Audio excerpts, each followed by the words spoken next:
I've saved up quite a bit. I'm Mary. I smirked as I looked at my phone.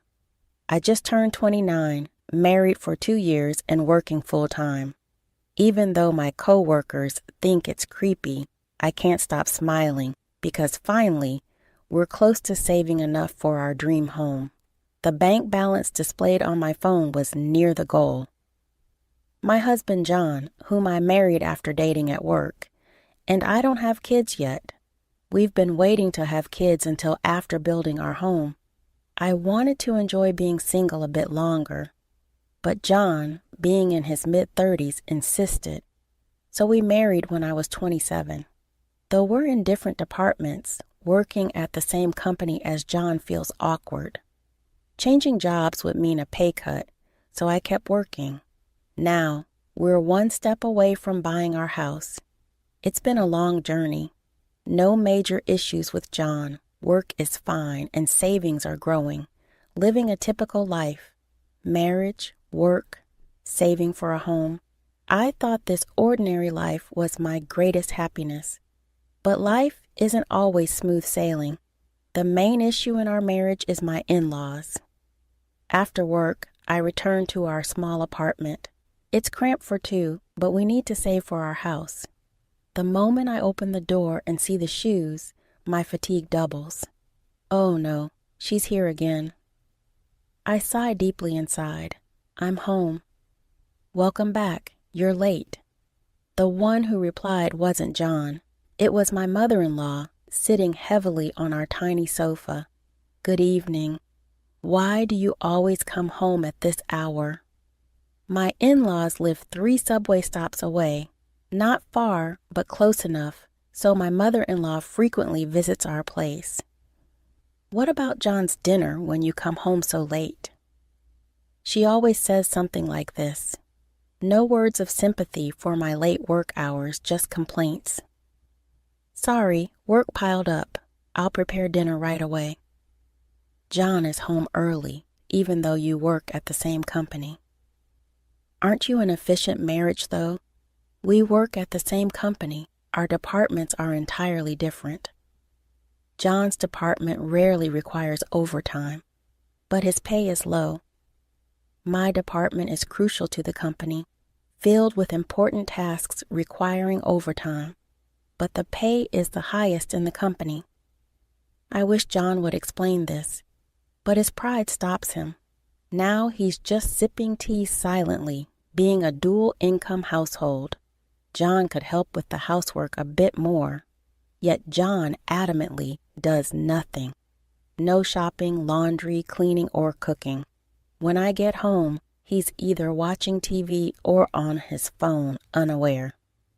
My meal keeps making snide comments. We already ate dinner with John. What? You already ate? Delicious steak. I treated John to a nice meal. I see the restaurant name startled. It's an expensive place. I was shocked but resigned since my meal paid. As I headed to the kitchen to make my own dinner, then my MIL stops me. Mary, I need a favor. I had a bad feeling.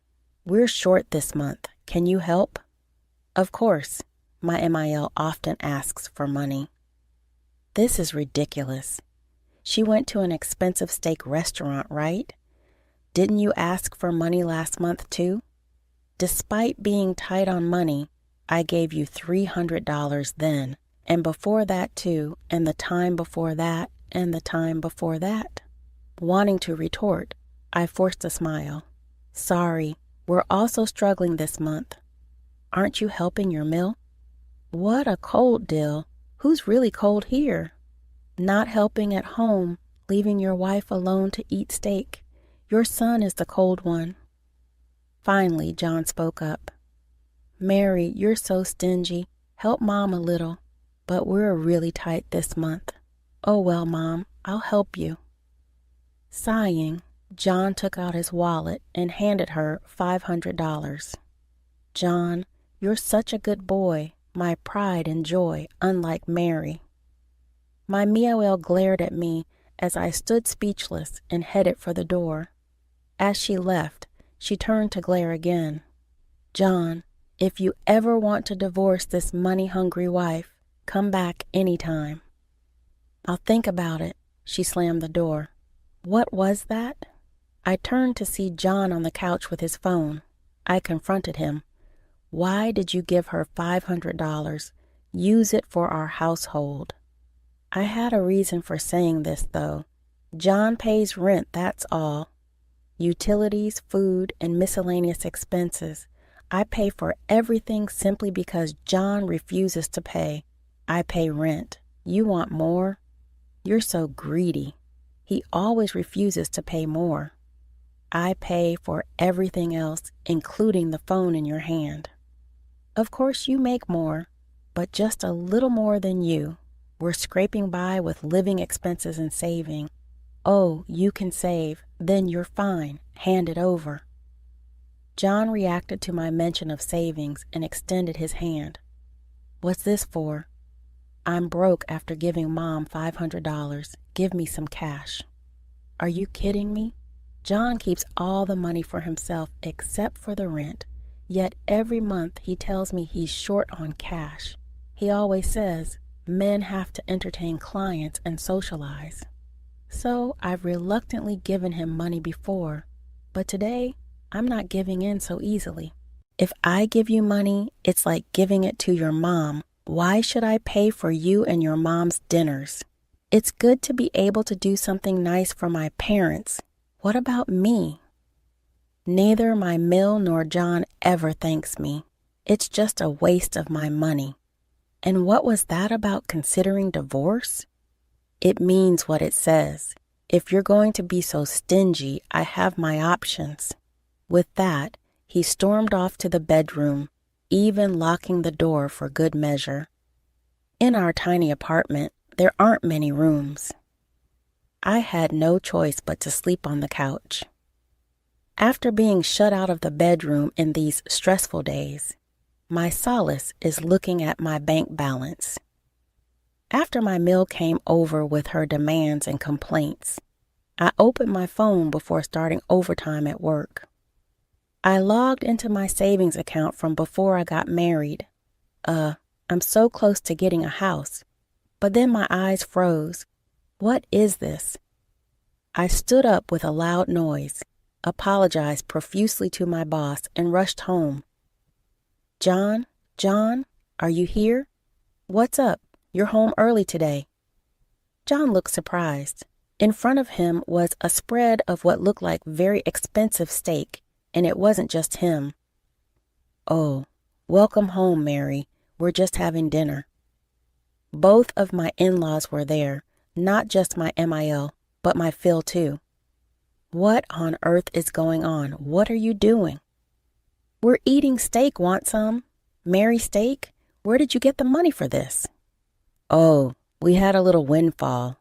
John and my in-laws looked uneasy as I cornered them, refusing to let them escape. I grabbed John by the collar, and he reluctantly handed me something. It was the bank card for the account I had just checked online. What do you mean? How did you withdraw this money? I guessed your PIN and it worked. That's not the point. What made you think you could take my money without asking? The money I had been saving diligently since before I got married had been nearly wiped out without any remorse. John admitted to taking the money, laughing casually, which made my anger boil over. Shut up. We're married, remember? What's yours is mine. Don't be ridiculous. This is a savings. I've been building up since I was single. Give it back. What are you talking about? A wife's money is obviously her husband's money. How greedy you must be, saving up all this money while living off John. Exactly. You should be more grateful. Who do you think pays for everything? Unbelievable. Not a single person here was on my side. This is just like stealing. Give it back. Hey, who's the one being ridiculous now? The word stealing seemed to finally make John flinch. Annoyed, he said, Did you forget I'm the one paying the rent here? Plus, I have to entertain clients and support my parents. That's right. John's a really good son, and you just save up all this money while I cover the rent. What a luxury. You only pay the rent. You hardly ever have to entertain clients, and you ask me for money to support your parents. Quiet. You came into this family, so you should listen to me and my parents. What? You should be grateful I haven't divorced you yet, you useless woman. Shouting this, John grabbed my arm and threw me out of the house. Hey, there's no steak for you. Go cool off outside. I never thought he'd actually kick me out. Stunned, I ended up staying at a hotel for the night. The next day, when I returned home, only John was there, relieved that his parents were gone. John handed me a piece of paper. It was a divorce form. John's section was already filled out. What is this? I asked. Listen, if you complain again, we'll get divorced immediately. If you don't want that, you'll obey me without question, and I'll manage your savings. John waved the bank card in front of me. Then he tried to leave. Where are you going? Out for a drink? Got a problem with that? Want a divorce? With a smug smile, John walked out. What an idiot. Does he really think threatening divorce will make me obedient? I had no love left for John anymore. And besides, does he think there's still money in the bank card John took? I'd already transferred all the money to another account. I always felt uneasy about keeping all my savings in one place. So I had multiple accounts. The bank card John had was just one of them. I filled out my section of the divorce form. What a fool. Leaving a signed divorce form was exactly what I wanted. I grabbed the notice and quickly packed my things to leave the house. After spending another night at a hotel, I took the day off work. The next day, as soon as the city office opened, I submitted the divorce notice. Then I headed straight to a real estate agency. Last night, while browsing on my phone in the hotel, I found a property that caught my eye. A newly built house near the station, perfect for commuting. It was almost love at first sight. The exterior and interior were nearly my ideal. I viewed the house and decided to buy it on the spot. From then on, things were hectic. Staying in a hotel until the move would be too expensive. So I explained my situation to a friend and stayed with them while preparing the new house. I had to get new furniture and handle various other tasks. With all the business, I completely forgot about John and my ex-in-laws. Hey, Mary. That's why I was shocked when John came to my department one day. Oh, right. We work at the same company. As he loudly called my name, everyone's eyes turned to us, but John didn't care and walked straight to me. Why haven't you been answering your phone? Oh, I didn't think it was necessary. I remembered John had been calling nonstop.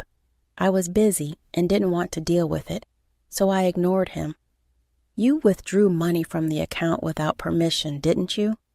Don't mess with me. And why haven't you come home? Do you really want a divorce? Oh, don't worry. We're already divorced, and that money is mine, so I can do whatever I want with it. He still thought threatening divorce would scare me. When I casually said this, John's face went blank with surprise. What a stupid face. It's funny. What divorce? Yeah, thanks for preparing the paperwork. I submitted it. What? I don't accept this. Doesn't matter. The divorce is finalized. Oh, and I've already informed the company, so the process is complete. You might need to take care of some things too, so let your boss know, okay? I turned my attention back to my computer, signaling the end of the conversation. I was busy. Divorce. Where are you living now? You left your stuff at home. I took what I needed. I'm fine. I'm living comfortably and bought new things. Where are you living? That's none of your business. It's a privacy matter. Please don't cry. John fell silent, feeling the stares of my colleagues and boss. He left the office without a word. My colleagues sympathized with me, saying, "Mary, you have it tough." Living in my new home was wonderful. The smell of a new house was incomparable, and it was spacious and comfortable. But since I had just moved in, there were still many things I needed. Today, I was expecting the delivery of some appliances I bought online. Just then, the intercom rang. "Oh, it's here," I thought and opened the door. I immediately regretted it. I cursed myself for not checking the intercom first. Standing outside was my ex-Mill. I was so surprised I blurted it out. Right behind her was my ex-Phil, and behind them was John. "It's been a while, Mary. I'm coming in." Oh, wait just a second. Ignoring my attempt to stop her, my ex-Mill barged into the house, inspecting the place as if appraising it. "This is a nice place. Oh, and I like this furniture. Move it to my room, will you?" "What? There's more room, too." "This will be our room." "Oh, wait a minute. What are these curtains? They have terrible taste. I'll choose new ones. So give me some money. The yard is quite spacious. Maybe I'll start a garden." What on earth are they talking about? Confused, I look back at John. "John, what is be happy?" Just as I was about to demand an explanation, my ex-Mill interrupted. When I looked at her, she had a triumphant expression on her face. "It's not much of a house, but it's a decent gift for us. We'll move in since it's a two-family home." "What? Of course you'll do all the housework. We'll let you give us a $1,000 monthly allowance." What? What are they even saying? Are they aliens? I tilted my head in confusion. What do you even mean? I'm single now. My ex-Mill looked shocked. I was surprised too. "John, you didn't tell them?" "I don't accept it," John shouted. But the divorce was already finalized, whether he accepted it or not. We were complete strangers now.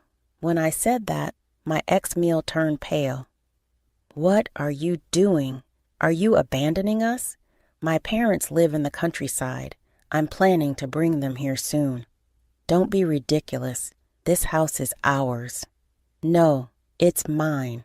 What is she talking about? I bought this house with my savings and it's in my name. Then where are we supposed to live? That's not my problem. Apparently, they had sold their house. The deal was already done.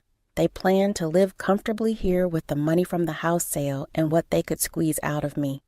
What a horrifying plan. Anyway, I don't accept this. My ex-Mel kept arguing, but it didn't matter. We were already strangers, and this house was mine. "I don't accept it. Absolutely not." Shouting, my ex-Mel tore down the curtains in a fit of rage. "Hey, what are you? I don't need such tasteless things. This is my house, so I'll do as I please." "That's right. What's yours is mine. I don't accept the divorce, and my parents and I will live here too," John shouted. "Yeah, and this is my house too." Wow, things were really getting out of hand. Finally, I heard sirens. I had secretly called the police as soon as John and my ex-Mill forced their way into the house. The police had finally arrived. "Hey, what are you doing? We haven't done anything wrong." "Yes, if you're taking someone, it should be this woman." The three of them protested loudly, but it didn't matter. Entering someone else's house without permission is trespassing, and breaking someone else's property is vandalism. Apparently, these people didn't understand that. After a lot of shouting, they weren't arrested but were taken away by the police. It had been a completely chaotic day. Later on, even after being released by the police, John came back several times, demanding we get back together. He even started bothering me at work. So I reported it to my boss, who gave him a stern warning. Word about him using his wife's savings and barging into her new home spread around the office, and John was ostracized by everyone, leading him to quit his job. He seemed to have a breakdown and struggled to find new employment. My ex-in-laws, having sold their house, moved into the cheap apartment where John and I used to live. The old, poorly maintained house didn't sell for much. The three of them would have to scrape by on that money in the cramped apartment. Finally freed from everything, I now live a comfortable and carefree life in my new home. I asked my parents from the countryside if they wanted to live with me, but they said they weren't ready to move yet. So for now, I enjoy living alone. If I find a good partner, I might consider remarrying, but I'm in no rush. For now, I want to get a dog, something I couldn't do in the apartment. I also want to try gardening and have friends over for home parties. Looking at the blue sky from the window, I thought to myself, I want to continue to live happily by doing things that I have not been able to do before.